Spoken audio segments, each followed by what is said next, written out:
any Deion effect conversations you're hearing in the pros? I'm serious. And in the pros at all? Too soon or not at all? Or everyone must be seeing what he's doing in Colorado and talking about it, Albert, right? I mean, well, let me take you through a few names, okay? Uh-huh. What do you think of the job Mike Vrabel's done? Great. What do you think of the job Dan Campbell's done? I see where you're going. What do you think of the job Kevin O'Connell's done? Okay. I see You where think D'Amico Ryans has great potential as a head coach? I see what you're saying. So plug. And I think the Jeff Saturday thing was probably like a bridge too far, as far as this idea goes.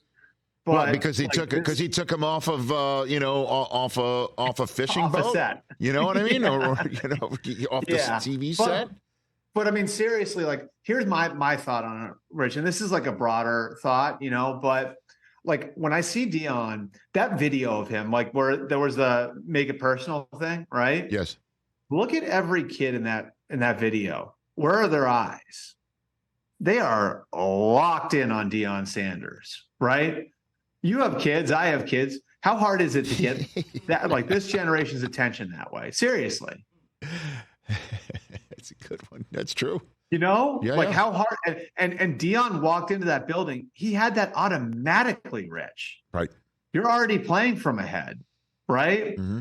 So that's the way I look at this. I've told this story a couple of times over the last couple of weeks on this, but I remember having a conversation a few years ago with Mike McDaniel, and Mike is like one of the most self-aware. People don't know that about him. One of the most self-aware people you could possibly imagine.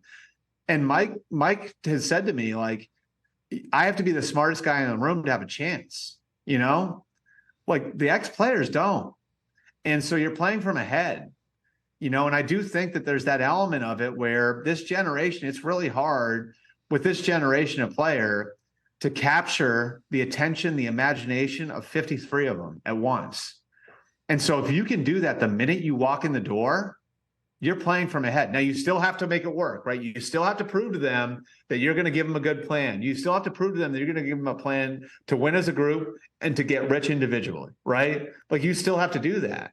But like with the ex-players, like with this generation, it's like if you have name recognition and you can walk in and they know you've done it and they know you've sat in your seat. It's like I remember talking to Vrabel about this. Like Vrabel can walk in that meeting room and it's like every single guy in that meeting room, Rich, he's been them. He's been the guy trying to make the team. He's been the guy running down on kickoffs. He's been the all-pro linebacker. He's been the veteran just trying to hang on at the end.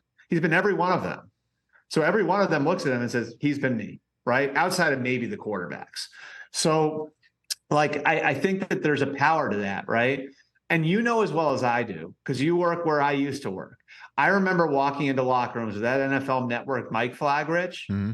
And how many times have you walked in somewhere with that mic flag and you had a player say to you on the way out, tell Prime I said hello? Every one of them. Every one of them.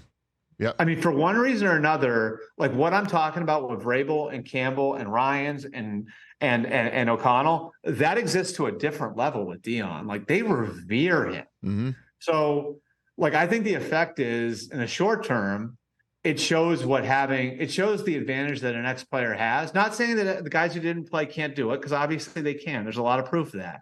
But it does show like that's an important thing. Like that's an advantage you can have if you have an ex-player in there, right? So that in the short term, that's what it is. In the long term, I mean, the question I would ask is some owner going to back up the Brinks truck for Deion Sanders? So what it would take? Well, it would take a Brinks truck, and it would take handing the entire program off to him, because he in the same way that you just mentioned about 53 guys and professionals. He even said on this show last Friday he doesn't maybe have any interest in even attempting that he loves where he is and he loves the kids and he loves that style of coaching. And by the way, before I let you go, you left off one thing you missed about Vrabel, Albert, is touchdown maker in the end zone. That's right. That's right. Don't Red forget zone target. Before Hopkins red zone target. Before Hopkins joined the team, he led the entire organization in catches. I know. Come on. That's right. Catch the Rich Eisen Show every single day on the Roku channel, 12 to 3 Eastern, for free.